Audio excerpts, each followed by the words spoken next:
He's still walking. He's still stalking. Hello, folks. Welcome back to Archer Reviews. Today I'm going to be reviewing the 30th book from OG62, Goosebumps, entitled Night of the Living Dummy 2. At last! Night of the Living Dummy 2 is the sequel of the first Night of the Living Dummy, number 7 from OG62, Goosebumps. Now let's say a few things about the front cover, as we usually do.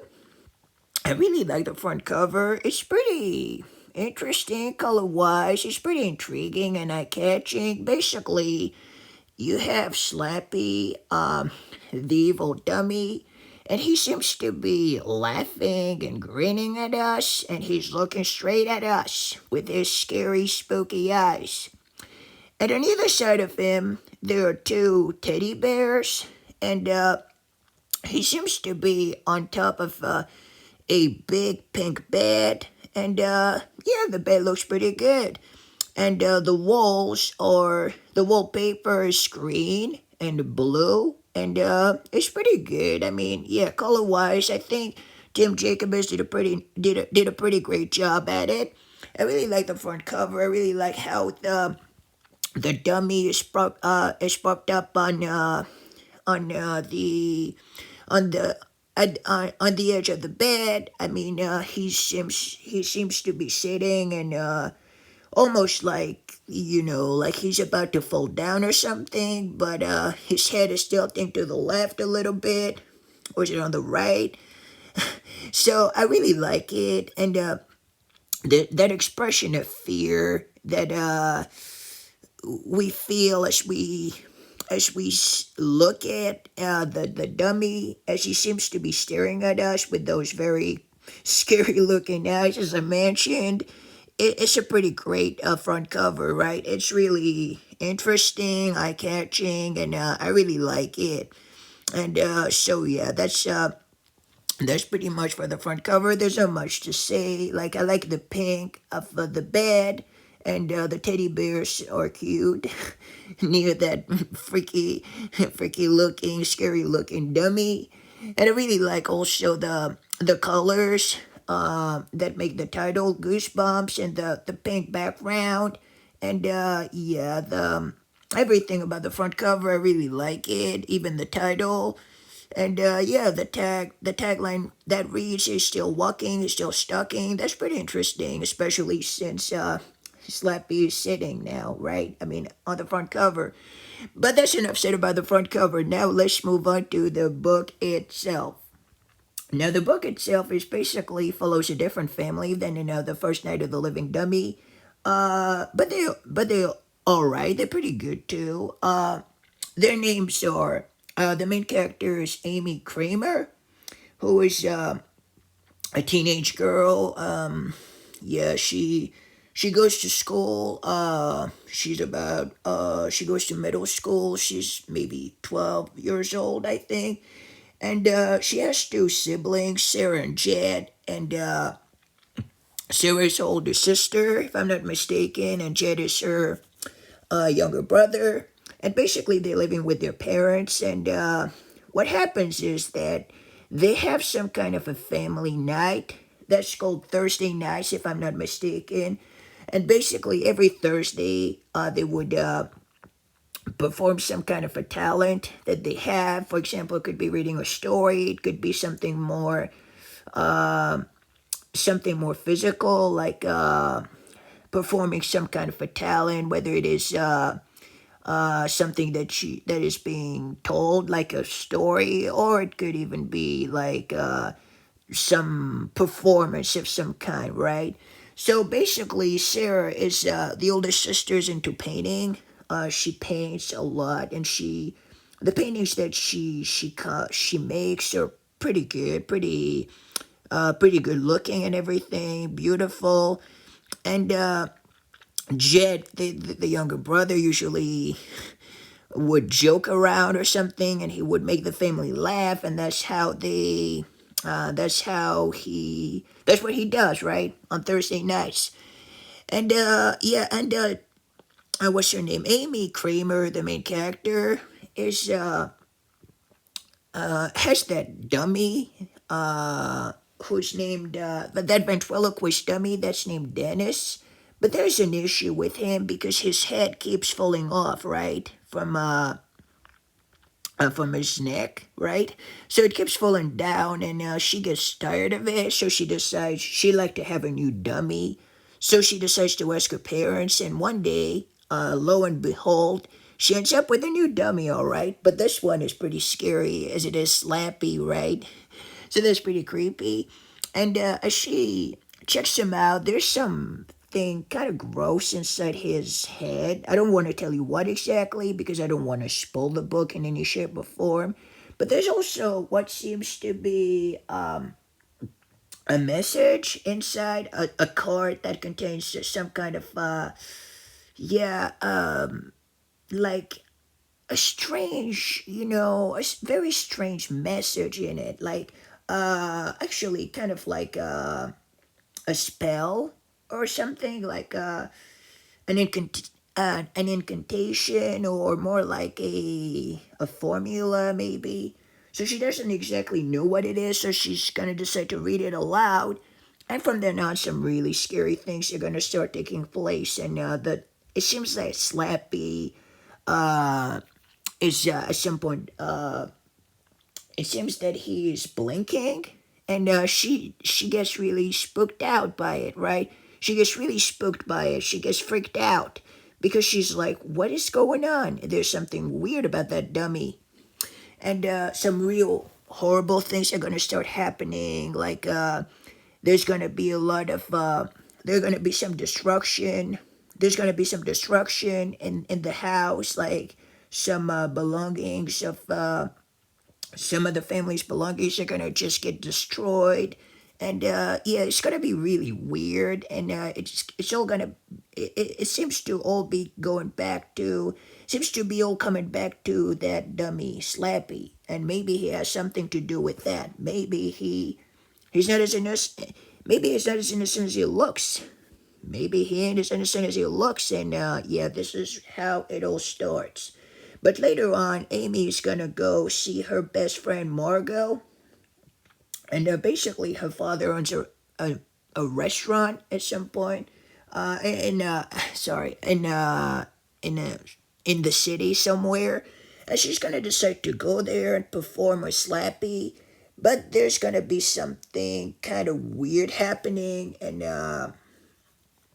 Slappy's gonna, be involved in some unfortunate events, and there are gonna be some insults being spoken. So that's not all good. And so later on, Amy's gonna get punished for it, if I'm not mistaken, and things are not looking all that great. But then she goes to a birthday party, and of a girl named Alicia, and what happens is that the dummy Slappy is gonna do something pretty mean, all right, pretty mean spirited, and things are not gonna go all that well, and Amy's gonna, be really. She's gonna take a lot. She's gonna take the heat for it. She's gonna feel a little depressed and everything, but then she's gonna be determined to stop Slappy, right? That enough is enough, and now she has to catch him in the act because she knows that he has something to do with it, and she's gonna try to stop him before it's too late. And it's all gonna take place at night, the last act, and it was pretty good, right? But I don't want to spoil the book too much or anything, so I'm gonna stop it right there and let you know about what I thought about the book. So Night of the Living Dummy 2 is a pretty good book. It's pretty scary. It's pretty dark. A little bit like, yeah, the first Night of the Living Dummy. It wasn't as good as the first Night of the Living Dummy, in my opinion, but it was still a pretty solid book, pretty enjoyable. Really liked it. Yeah, there are a lot of graphic scenes in it, maybe a lot of scary, dark scenes in it. A lot like Say Cheese and Die. To be honest with you, that one is kind of like that book is one of the darkest Goosebumps books, right? It's pretty dark, all right. It's it's scary. And if you have young children who would like to read it, maybe you should wait a little bit, hold off on that for a little while until they're at least, I don't know, like maybe 12 years of age. Should be all right to, they should be good to read it if they have reached that age. But yeah, it's I just want to let you know that it's kind of scary. This novel in particular, it's a good sequel. It's pretty good.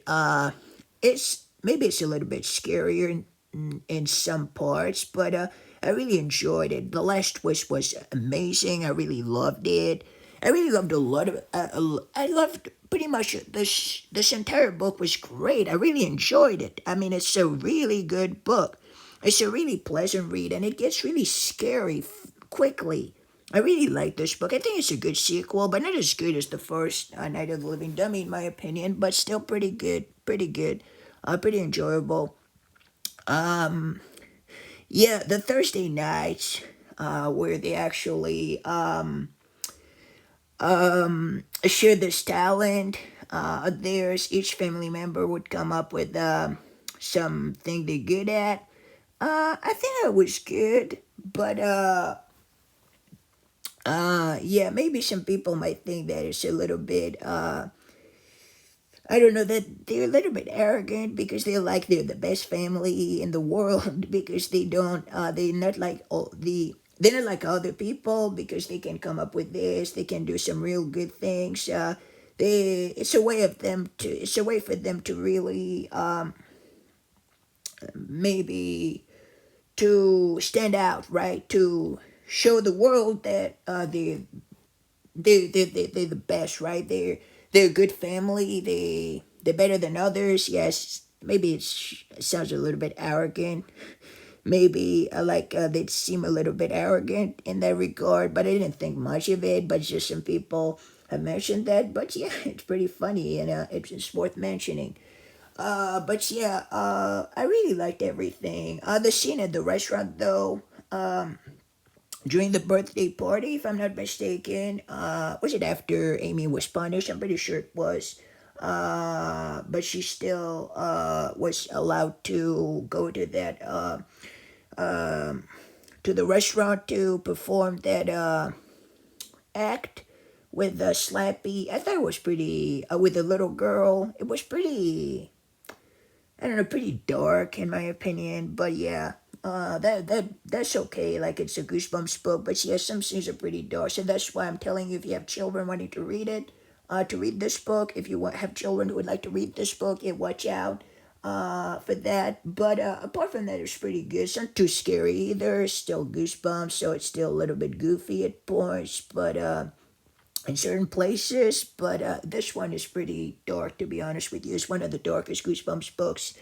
But it's a good sequel. I don't know about what you thought about it, folks. Most of you loved the third one more.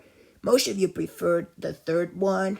Most of you, yeah, loved the third one more than any other Night of the Living Dummy books. This one I thought was pretty good. It did pretty good. It it was okay. Yeah, it held its weight. It's a really good book. It's not my favorite Goosebumps book or anything, but it's it's a good one. It's a good one. It's about 120 pages, like most Goosebumps books, and to be honest with you, it just flies by. And if you read quickly, you can usually go through it. Like read through it all in less than a few days, maybe. Depends on what kind of a reader you are. To be honest with you, nowadays I'm not really in a reading mood or anything. Haven't touched a Goosebumps book in about a month, I think. But yeah, back in the days, it took me a little while to read that one though because I was lazy at the time. So it took me about a week. But if you're a quick reader, you'd be done within a few days, yeah, or even like a day. Some people only need a day to read through an entire Goosebumps book. But yeah, I think that's pretty much it. I think I said it all about this Goosebumps book, Night of the Living Dummy 2. So it's a pretty good book. Different characters, different storyline, different dummy, Slappy this time, who appears for the first time as the main dummy. The previous one, Night of the Living Dummy, was about Mr. Wood, and this one is about mainly about Slappy. So if you like Slappy, you're gonna be happy about it. The Goosebumps mascot, right? You're gonna be happy about it because this one stars Slappy as the main dummy, and yeah, Dennis is not really a part of the story, if I'm not mistaken. Like, he's a side character. He's, like, not even a side character, he's a dummy, but a side, yes, like a side note. He's not really, he's not that relevant to the story itself. It's just, yeah, there for whatever. I guess, yeah, it's part of the story to some extent, but not that much. Like, he's not a big part of it, right? Also, yeah, I like the name Kramer or Kramer, because it reminds me of the Saw movies with Jigsaw, right? That's pretty good.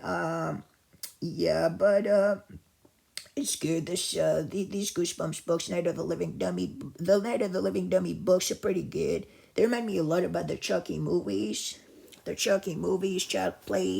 Child's Play. It's yeah, it's pretty similar to the concept, and yeah, I hope everybody's happy with my review of this one. I mean, I was kind of all over the place. I'm gonna check it to make sure I haven't left out anything important. I don't think so, but just to make sure. Yeah, Amy. Yeah, at some point, a Slappy's gonna be kept in a closet, and some things are gonna happen at night. I don't wanna elaborate on that too much because I don't want to spoil the book or anything. Uh, but yeah, there are gonna be a few incidents, including paint and stuff like this, and I think that's pretty much it. Yeah, um, yeah, Amy's gonna get punished again. That's pretty typical in the Goosebumps books. She didn't do anything, but of course she's gonna be blamed for it because, of course, who'd believe a real living dummy, right? Who'd believe that an actual living dummy did all these horrible things? Who'd believe that an actual dummy did all these terrible things? Nobody, of course, certainly not parents from a Goosebumps book. Yeah. The birthday party scene was okay. It was pretty good, but scary a little bit. But yeah, Slappy's really good in this one. He's really scary. The scenes at night are really terrifying. So if you like horror films and things like that, I think this book is definitely for you. If you haven't read the first Night of the Living Dummy, it's better to read it. But I don't think it's a necessity because this one is more like a standalone book. I don't know if there's any reference to the previous book, to Night of the Living Dummy, the first book. I don't think there's any kind of relationship between the two. Maybe it's spoken like maybe some events are being some events are being mentioned in this one, but I'm not entirely sure because I read it like, yeah, 2 years ago now, right? But but I hope I still did a good job at reviewing this one with the ventriloquist dummy and everything. I tried to check the summary of the book, the main plot, and so that I could get all my facts straight, and so that I wouldn't mess up too much, so that I would have all the facts and the storyline straight.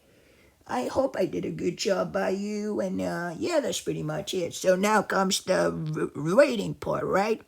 So if I were to read that book, I think I'd give it 8 out of 10. I think it's a pretty good book. Not my favorite Goosebumps book, but still really good. I would definitely like to reread it. And also to hear about what you have to say about it, folks. I would like to hear about you. So basically, my opinion on the book is that it's pretty good and really enjoyable. I don't remember if anything that was too much for me, but maybe some scenes are a little bit dark for some readers, especially if you happen to be a younger reader. But apart from that, that's pretty much it. It's a pretty good book, and I would recommend it, especially if you like the first one. And yeah, if you haven't read the first one and you would like to read this one, still it would be better to read the first one first, right? So, what about you folks? What did you think about Night of the Living Dummy 2? Did you like it? Did you hate it? Is it your favorite Goosebumps book? Is it your worst Goosebumps book? Is it your favorite Night of the Living Dummy book? Or is it your worst Night of the Living Dummy book? Please let me know in the comment section down below. I really can't wait to hear about what you have to say on this book. And which one is your favorite? Let me know. Let me know about that as well. Let me know about your favorite Night of the Living Dummy book. And that's pretty much it for that review. Night of the Living Dummy 2, 8 out of 10, and I would definitely recommend it. Thank you so much for watching, folks, and see you on the next review for The Barking Ghost. And before I end the review, I'm going to read the summary.